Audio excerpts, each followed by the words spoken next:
Hello and welcome to the Star Wars Shatterpoint tournament recap for the Rogue 5 event held on the 16th of May 2026. I'm your host Steve, and join me as I look back over my games at the event and talk about the tournament as a whole. So this was the Rogue 5 event held in Swindon with the tournament organiser Ailsa. Ailsa runs a fantastic event, and this was a really nice, chilled out, relaxed event. Only 6 players in attendance, but as we look over the primary unit breakdown, we can see that we are definitely staying away from the meta lists. We've got 1 player bringing Boss, 1 player bringing Cassian, and then only a couple of players bringing Obi, Kanan and Hera. So nice to see a bit of Spectre love there. And then all the other primary units have been taken only once, and we got a bit of Separatists, we got some Empire in there, we got some Rebels, we got some Mandos. It's all really nice and chilled out. So definitely an event before the meta changes that are coming. So yes, let's take a look at what I brought. So here are my lists. So in Squad 1, I've got Kanan, Ezra, and then the Rebel Commandos. In Squad 2, I've got Hera, Sabine, and Chopper. Then in Squad 3, I've got Jyn, Kallus, and Zeb. And Squad 4 is General Solo, Luke Skywalker, and Baze and Chirrut. And I brought Never Tell Me the Odds. Now, my primary reason for bringing all of these was that I wanted to run all the Spectres in some form or fashion, as I got those lovely Spectre cards from attending the first GT of the season up in Sheffield. So I knew I was wanting to run the Spectres immediately just because of how beautiful those cards are. I've also been wanting to experiment with the Jyn, Kallus and Zeb build. So Jyn, obviously you can use her to spend momentum rather than force. Zeb can be very force hungry, and also Kallus, he loves his rerolls for other units and himself. So again, you can always use Jyn rather than force to get those rerolls there. And then Squad 4 was just a bit of a messing about, really. I wanted to get General Solo on the table. Luke is obviously a very good unit, and I was keen to see what all the Sheffield guys were singing about with him. I'm not sure if he works in this list particularly well, but I wanted to get him on the table anyway. And then Baze and Chirrut, it just makes sense to bring them, and I don't think that they are going to be changed in the upcoming balance update. So we'll see whether I'm right or wrong. But yeah, I felt that list was something that might stick around there. So in terms of playing combinations, I mean, you can kind of play almost all of them working well with each other. I don't know how well the Hera and Han would work out, but obviously Kanan and Hera's lists will work well together. Kanan and Jyn could work well together. Kanan and Han there, and even a Jyn and Hera combo could be good. Although I was a little dubious about this one myself, as the single body supports. But we will see.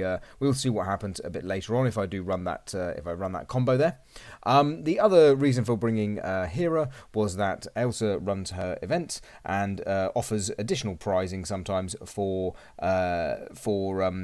primary units that place highest that are on a kind of a not doing so well list, and Hera is on that list as well. So they're not the top meta picks. Hera not doing so well, so she was on that list. So I thought, why not? But the stipulation was that you had to run both Chopper and Zeb in your lists, and then I had it confirmed by Ailsa that I would actually have to run the Hera Jyn list if I wanted to stand a chance at winning that prize. So yes, let's see how I get on. Right, let's with that list there, let's dive in and take a look at round 1. So, as I say, just a very small event, only 6 players. So, round 1, I got paired into Jay. So, Jay, friend of the channel, played Jay a lot locally as well, as we don't live too far away from each other. And Jay had brought their very, very fun list. So, we have the Armourer, Paz Vizsla, and the Covert Mandalorians. Then Cassian, Sabine, and Baze and Chirrut, with Ahsoka, Bo-Katan, and the Mando Super Commandos, with Mother Tausen, Gar Saxon, Saxon and the Clan Kreese with their favourite mission, First Contact. You love to see it. So here, unfortunately, in the room there was only one boss and one Cassian, and I hit the Cassian player round one. And whilst Jay will tell you that the plan was to play Cassian once and then play all the fun stuff afterwards, it was clearly a deliberate ploy to run the meta into me with Cassian, Sabine, and Baze and Chirrut when I'm running completely off meta lists. So yes, I was facing the Cassian and the and the Ahsoka list with Bo-Katan and the Super Commando. So all good fun, but this was definitely going to be an uphill struggle with the double revenge there with Cassian and Ahsoka. So let's have a look at how we get on. So I chose to run my Jyn and Kanan lists in. So I have Ezra and the Rebel Commandos with Kanan, and then Jyn, Zeb, and Kallus there as well. So the reason why I wanted to run this one was that I have a lot of reps with Kanan, and I was excited about the reroll potential. So early doors, I was able to get Jyn up the board and into a useful position. Bo-Katan got Shatterpointed on Jay's first turn, came and took the point, shoving that Rebel Commando away, but Jyn was able to dash the Commando back onto the point and then get herself up there. So really good to get Jyn early doors into a position where the heals will be having an effect. And here, as we can see, we were facing the filthy meta of Cassian and Baze and Chirrut. Absolutely outrageous to see these miniatures on the table at such a casual event. However, that being said, Baze and Chirrut's first activation didn't necessarily go well. It went their way to begin with, but then we were able to actually wound them very early doors as Kanan's deflect, and then Ezra going in and finishing them off and moving onto the point to take the point away from Baze and Chirrut did pay off in the end. So yes, not quite going all Jay's way here.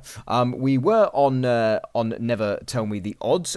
So much as I love First Contact, I decided that we were going to play Never Tell Me the Odds, as I also enjoy that mission, and I've been trying to get some reps in on it as well. But it was a very, very close struggle one. It was swinging backwards and forwards, as is often the way. And I think Jay almost got to the point of winning, and then it swung back rapidly in my favour. And part of that was caused by Ezra doing a phenomenal amount of damage into Cassian, and then breaking the tie. So yeah, really shaping up nicely with Ezra there breaking the tie on one of Jay's back points. And then here is a Zeb activation just at the end of the first struggle. It didn't quite work out how I wanted it to do so. I wasn't able to take the back point that the Mandalorians were holding at that stage. We didn't quite get the wound. We just ran out of force. We weren't going to spend momentum, and yeah, unfortunately the struggle slipped away. However, during the struggle we had managed to get a wound on Cassian.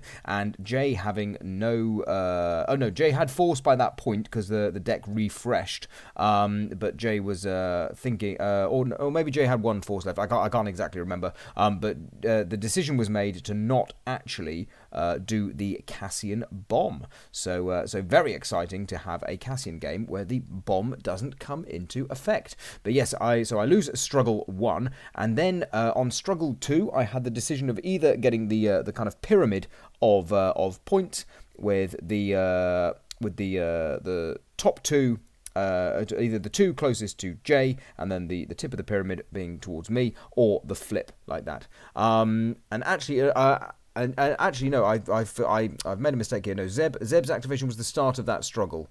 So yeah, and I'd chosen, maybe controversially, I'd chosen to take the 2 points that were closest to Jay. And we spoke about this later, and the reason was that the point that was closest to me I was controlling. So I had control of the point that was closest to me. But whilst Jay had control over one of the points, and I think the other one wasn't contested at that stage, like we were tied on that one, or no one had control of it. I thought to myself, well, Zeb can move away from the point that he's controlling, get up the board, and then maybe have the impact. So yeah, so that was this activation here. So Zeb not quite doing what we needed him to do immediately. But then as we move into the next card, we can see Zeb there on the left-hand side of the screen, Kanan looking down over there, and Ahsoka is all the way over on the right-hand side. So Jay was able to score, scoring 3 points, and then on my next activation, I think it was straight into Zeb again. Nope, not quite Zeb again. Instead it was Kanan, I think, who came in. We took this point back with Ezra on the tie break there, or the commander on the tie break. I can't remember, but we got two bodies to one on that point there, and then we go into another Zeb activation. So it's still quite close at this point here. We go into another Zeb activation on my next card pull here. And Ahsoka moved from being over on that point where Cassian, Kanan, Ezra, etc. were there. Ahsoka did a double move around, and because Zeb had wounded the Mandalorians at that point, Ahsoka came round and then wounded Zeb back, and so that meant he was unable to take his second action, which was a movement action. He was unable to take his second action and get the score the point. Now I don't know whether I could have moved closer first and then done the attack. I can't remember exactly, and whether that might have been the way to counter that play there. So yes, maybe it was a misplay on my part, but Ahsoka doing some excellent work on the revenge, because at this point I believe Ahsoka was, for much of the game, the only unit that was alive at any one time, because every time Jay brought a unit back to life, back on the table, I would just take it down immediately. So yes, it was a very, very violent game, but Ahsoka doing some brilliant work here with that revenge trigger. And it really is the Ahsoka show here as we demonstrate yet again. So Kallus went up, got the wound, forcing Ahsoka to go up there and target him for the revenge again. So it's absolutely we were controlling Ahsoka completely, but single-handedly she was able to just run around the board and get everything that she needed to do just to keep Jay clinging on in this second struggle.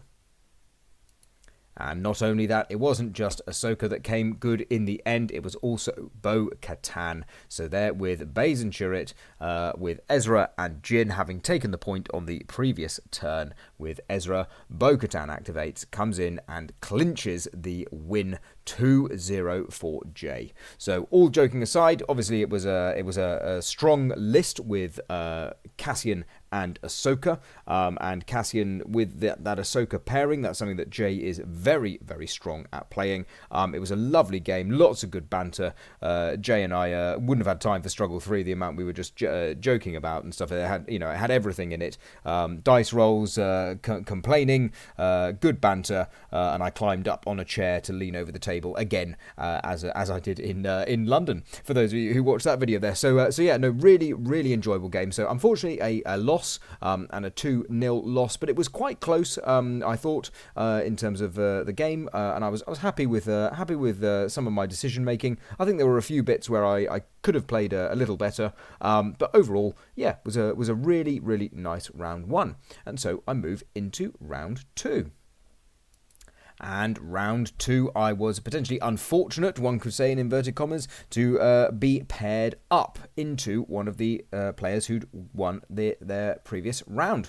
And this was Robin. So Robin was running Hunter with Wolf and the 212th, Obi-Wan with Rex and the Republic Clone Commandos, then Boss, Fixer, Sev and Scorch with Luminara, Crosshair and the Wolf Pack on Sabotage Showdown. So as I mentioned earlier, a very casual event, only one boss boss, one Cassian, and not only do I run into both of them, Robin also I knew was going to run boss into me and decided to run the boss and hunter list. Now I've got absolutely no issue with this. I've played more than enough boss and Cassian. I completely deserve to have this when I'm bringing these fun lists. But the event was nice and relaxed, and we all had a really good joke about it. So it was exactly the kind of attitude there. So knowing that he was going to be running the boss into me because he just kind of had to. He hadn't played boss in round one. Had chosen to run some other lists in round one, so I knew he had to drop boss into me in round two. I thought to myself, right, I'm going to go with the double revenge. I'm going to go with the Kanan and Han in the hope that I can maybe do something with this. So yeah, let's have a look. So as I say, I was looking for the Kanan and Han to kind of get that double revenge off if I could. Now, this deployment was quite crazy here. The two Rebel Commandos are covering the 2 points. So I got those 2 points because Robin won the roll-off, so we went for the Sabotage Showdown, so the donut. So I knew those two were on, and because I was going second, I knew I could play like that. But I actually decided to jam everyone else in together because I felt whilst it might give me a little bit of a slower start, Boss was deployed on my right-hand side of the table, and I thought, actually, if I can get Baze and Turret into Boss with Ezra available on that side as well to maybe start breaking some ties, going up against Fixer, I might be able to kind of manipulate the board a little bit. I was less concerned by Hunter and Wolf and that kind of side of the board there. And I also knew that if Boss was on that side of the table, I needed to have Han on that side to be able to hopefully get some attacks off as I start getting wounded. So yes, so that's my kind of interesting deployment here. And let's just take a moment to look at Robin's beautifully painted Delta squad. I love the bases. I love the kind of grim, dark colouring that we've got there. That off-white that's clearly been dirtied through too much time on the battlefield. Looks really, really great. And I voted for Robin in the best painted, but we'll come on to that a little bit later. So yes, that was a good activation to start with. Robin pulling a boss on turn one. I duly gave him the criticism for running boss and how dare he have the perfect activation on round one. But no, it was a really beautiful paint job, and yeah, he took his turn very sensibly. And I don't think I got wounded on the first turn. I think he fell just short of wounding me on the first turn. But Boss had a typical strong turn, and Robin took control of 3 points at that moment.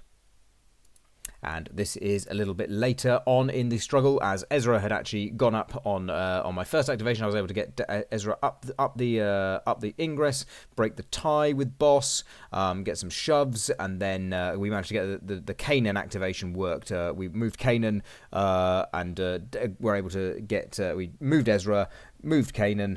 Ezra triggered off Kanan's move, and then, up the ingress and broke the tie, and then Kanan shot at Boss, shoved him off. Then a little bit later, 7 Scorch came in, and then and did their bit, and then Baze and Chirrut came in and showed them really who's the strongest 5 cost support in the game at the moment.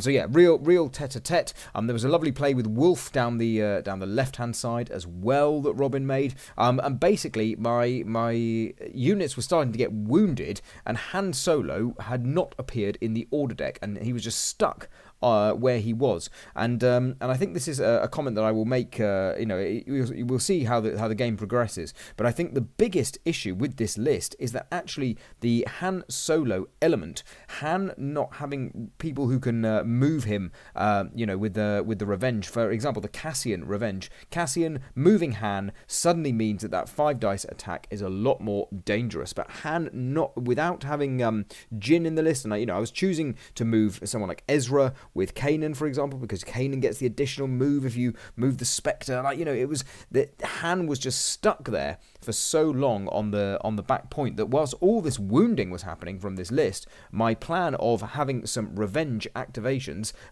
didn't actually come into effect at all, as Han Solo, I think, only got 2 maybe attempts at shooting the person that did the character that did the wound. So yeah, it didn't really pay off in practice, and I think that was partly pilot error on my part, but also I just don't think that that Han was able to manage against the aggression of Boss without Cassian being there in the list as well, unfortunately.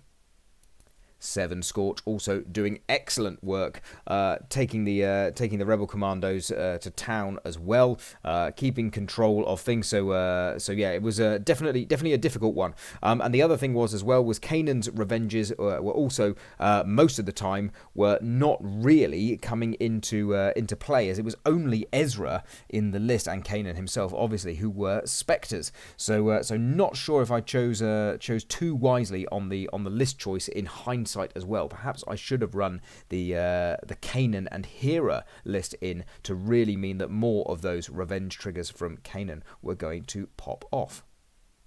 However, Luke had a wonderful turn, and on his attack, he actually rolled no misses. So I think it was four hits, a crit, and an expertise. So Luke didn't even get to use his re-rolling misses on his card, which I was terribly sad about. But yeah, Luke did have a good activation, but overall in the game, again, didn't really do particularly well. I mentioned it at the beginning. I think the biggest issue is that Luke doesn't actually have any other spies that he can move unless we are pairing with Jin. So I do wonder whether the Han and Jin combo would have been better for moving another unit around rather than Luke himself. So again, early days on these reps with these units, so I will hopefully get the grips of things a little bit more. But yeah, Luke had a absolutely brilliant turn. So yeah, really pleased with that one. He took the midpoint here just to kind of stand on it, ready for the second struggle.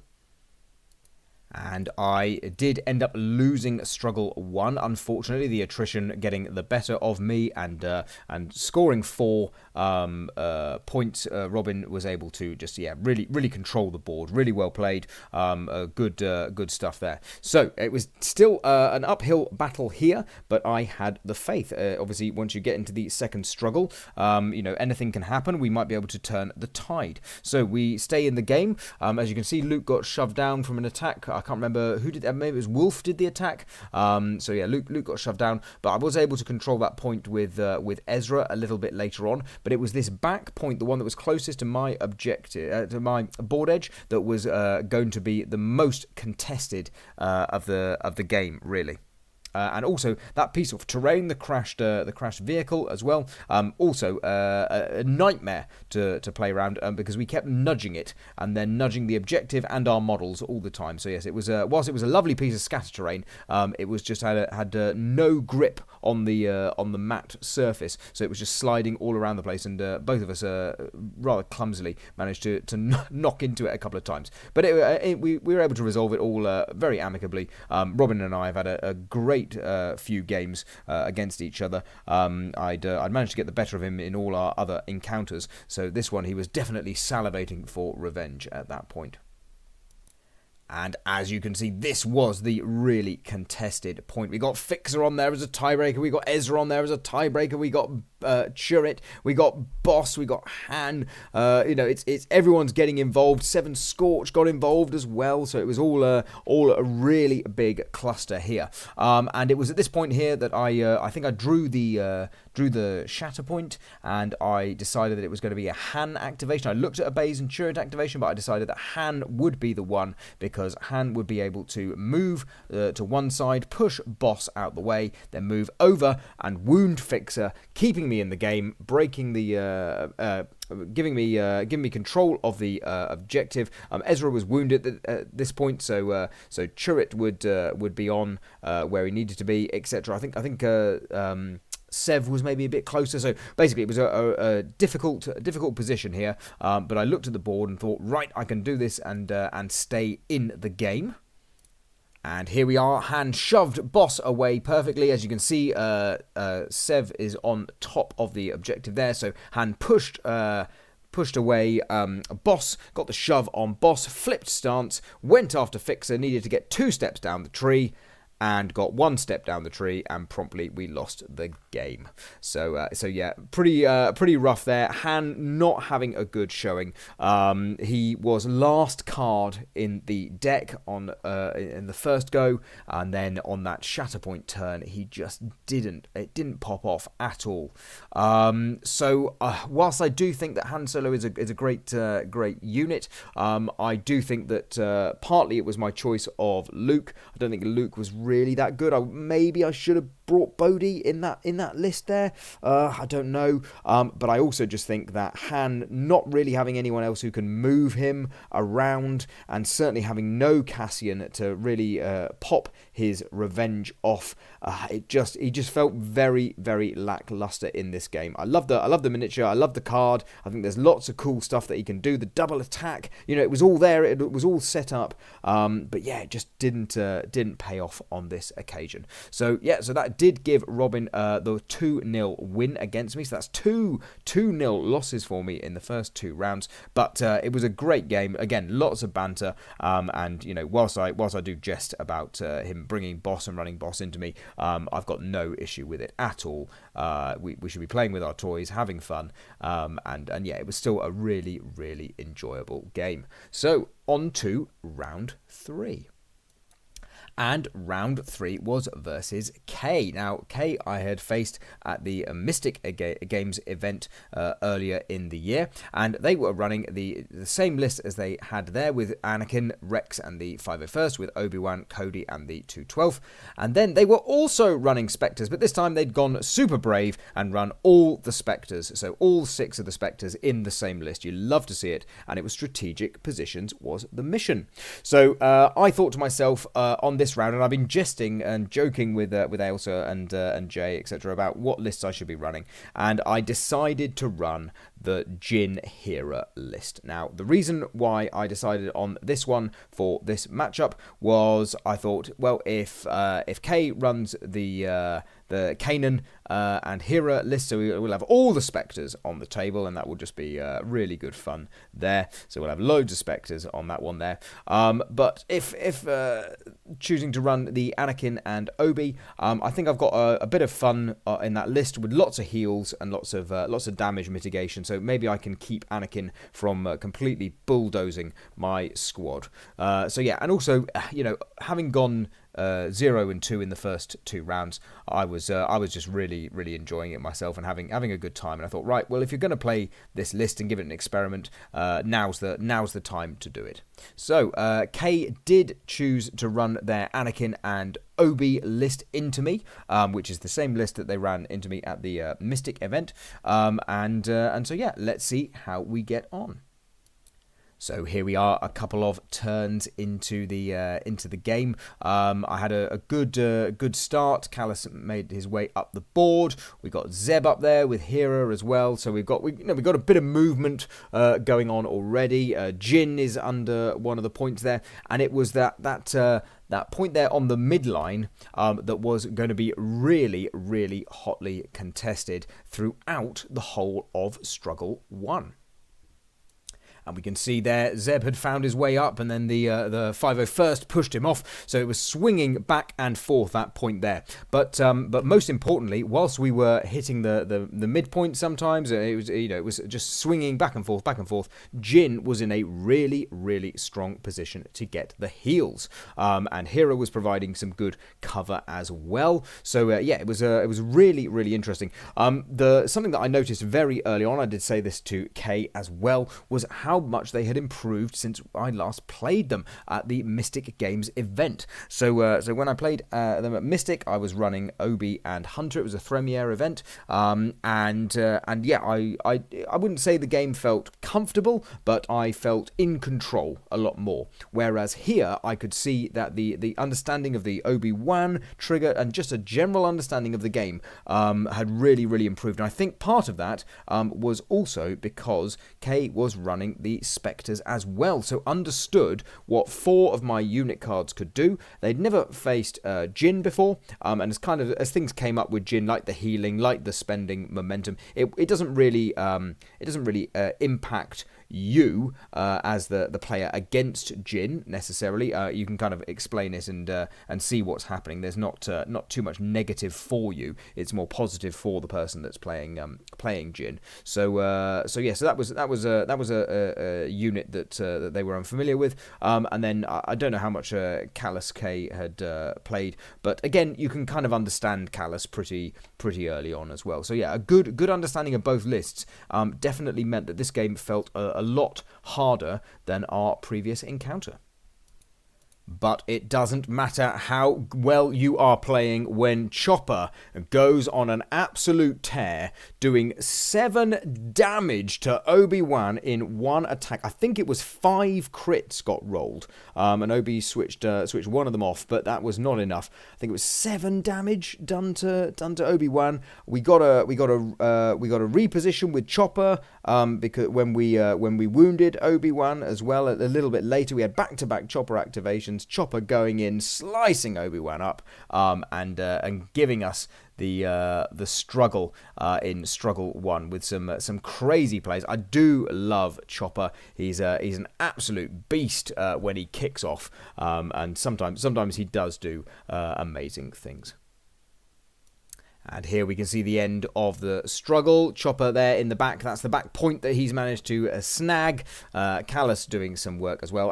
Anakin was coming in. Anakin was not having the best game as I was kind of hoping. Anakin was often not necessarily whiffing on the trees, but consistently rolling 3 crits, 3 hits, and I was blocking those 3 hits all the time with anyone that was going. So yeah, it was really working well in my favor. In terms of mitigating Anakin and still controlling the board and healing everyone up with Jin and Hera. So yes, I was able to take Struggle 1, and then as we move into the second struggle, you can see Callus has jammed himself in there, backstopped against that sticking out part of the terrain. So Kay chose the layout, and it was again quite a swingy one. This struggle, scoring 3s and 2s and 4s, kind of going back and forth. And there's Callus, who had been wounded prior to that activation, and Anakin went back in again to try and deal with him, but Jin was able to get over there and start healing rapidly. Just absolutely amazing work from Jin. Again, Anakin got the 3 crits, 3 hits. Callus blocked the 3, and then Jin was able to get over there and just keep the point under my control very comfortably, 2 bodies to 1, and also just keep on healing Callus. But all that said and done, it was actually Rex who came in and managed to get the win in the second struggle for K. You can see we got Obi-Wan, the 212th, and Rex there. It was really, really tight, but Rex was able to shove Sabine off the point. Double activation, I think it was from Rex to shove Sabine off the point, or maybe it was Obi. I can't remember which one finally got rid of Sabine. But yes, K was able to flip that, and so I went into the third struggle needing to have a big impact out the door. I think this was still the end of struggle 2 here, actually. Oh no, this is struggle 3. So in struggle 3, I said I needed a big impact, and I was able to get that as I scored 5 immediately. I had I think it was a Hera activation that got and with my positioning of Zeb, my positioning of Chopper, and my Jin and Callus meant that Hera could just move underneath the gantry and score the 5 points, giving me completely in the driving seat. And then Cody came in, and unfortunately you can't quite see it on the board because Cody stood on top of the point. Chopper was we're talking millimeters on the point, meaning that Cody didn't take it, meaning that I still controlled all the points on the board, and yeah, that was the game done and dusted. And just to add insult to injury, as I say, we were able to wound Anakin with Agent Callus and finish him off as well. But whilst that was a win to me, again, I really must commend Kay's playing. Absolutely great to see the improvement since that Mystic event, and it really clear that they are going to be a very strong Shatterpoint player in the future. And I would not be surprised if very soon we start seeing the results improve, and before too long they will feature on the Stats Center roundups. So yeah, really happy to actually come away with a win in that one. A really great game. So that puts me on 1 and 2 going into the final round.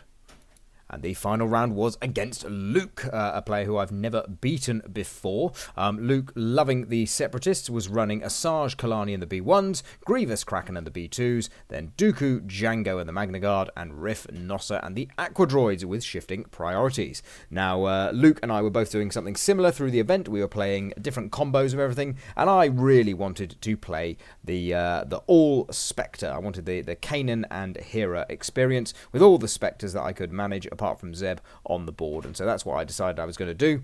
And Luke decided to go with the Riff and the Grievous build. Now, I had wondered whether we were going to see Asajj and the Dooku, so that's kind of why I also wanted Kanan on the board. I talked about that earlier in terms of that revenge. I really wanted to maximize what Kanan's revenge could do, and in terms of him getting that revenge attack off as well, so not having too many units on the board that weren't going to be unable to get the attack through, only the jump and the heals.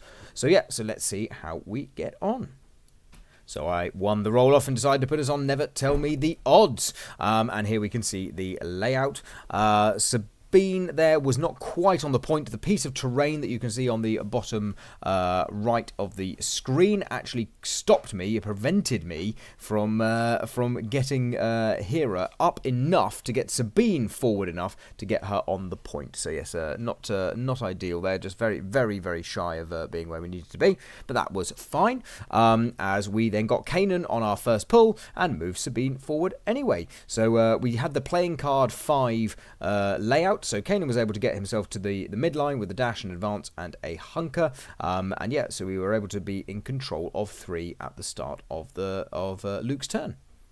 But Luke came out the doors, all guns blazing, with the Aquadroids coming in, wounding the Rebel Commandos. Kanan jumping up, but they still had control. Then I pulled the Rebel Commandos and managed to get the all-important shoves, getting the Aquadroids off there as well. We fell short of wounding them with an awful dice roll from the crouching commander there that was engaged in melee with the Aquadroid on the far right-hand side. So yeah, we weren't able to get the wound, which was a shame, because I think if I'd got the wound at that point, the rest of the game, the rest of the struggle might have gone slightly differently. And then there was a bunch of Riff activations as well.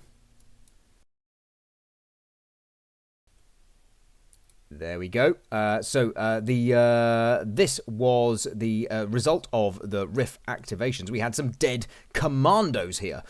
So we've got the expose and a disarm, but a Hera activation is why they are on the injured tokens, because I decided with Hera to actually bring them back to life to keep myself in the first struggle. But it was a poor attack from Hera that didn't shove the B2s off the point that actually cost me the first struggle. So if Hera had managed to get the second shove there, we would have been okay. But as it turned out, we weren't, and Luke was able to comfortably take the first struggle after a good bit of battling.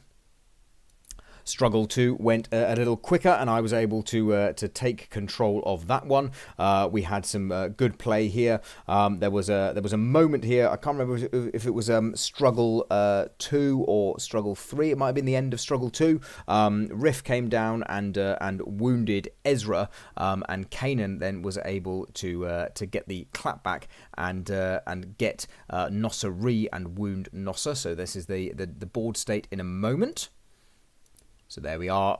Riff's done the damage to Ezra, but Kanan's come in and wounded Nossa Ree, keeping that point to me and giving me the second struggle there.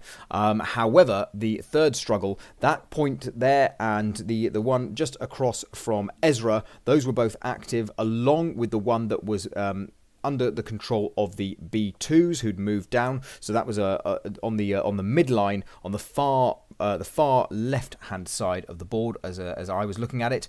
So yes, it was definitely a tough one as Luke pulled the Aqua Droids immediately at the start of the third struggle and was able to move down and take control and score 4 points off the bounce. But we had a play with the Rebel Commandos, and as the eagle-eyed amongst you will see from the screen, they are not on the table anymore, and as it turned out, we did not get the results we needed, so we were unable to score any points on that turn, and Luke with the mission critical as well, just adding to the ease of it all, was able to comfortably take the win there, and even got the wound on Kanan to call it a day. So yeah, really good. Was it Kanan or was it? I can't remember now. It's already been too long since we played the game. But yeah, so got an extra wound in there as well. But yeah, a really great game. Always a lovely game against Luke as well. Nice to see the Separatists on the table. It was maybe a little bit unfortunate on the playing card 5, just giving kind of Luke what he needed to do. Great Aqua Droid turn, couple of whiffed Rebel Commando turns there as well, and then maybe the last pull of the card there for the third struggle going against me slightly there, but no, it was an excellent game, and really good banter, as I say, throughout the day. All 6 players that featured there. Ailsa was the sixth player as well, TOing the event. Brilliant banter, brilliant camaraderie, good atmosphere, just what was needed pre-balance update, I think, for a small event to run like that. So as we can see, I did run 4 completely different combinations. So I ran the Jin and Kanan in round 1, getting 6 wounds to 7 there on the 2-0 loss. Then against the boss list, it was Han and Kanan that just didn't really work out for me at all, with the 5-2 to Robin on wounds. Then I managed to outwound Kay just by keeping so many of my units alive, 4-2 in the 2-1 win, and then it was a 5-3 on wounds and a 2-1 loss to Luke in the final round. And here we can see the standings. I'll, of course, go over these in the Shatterpoint Stats Center on Monday. But well done to Ailsa for winning the event. She played really well. Unfortunately, we didn't get a chance to play, but that's all good. Robin finished second with that boss anchor list that he was running.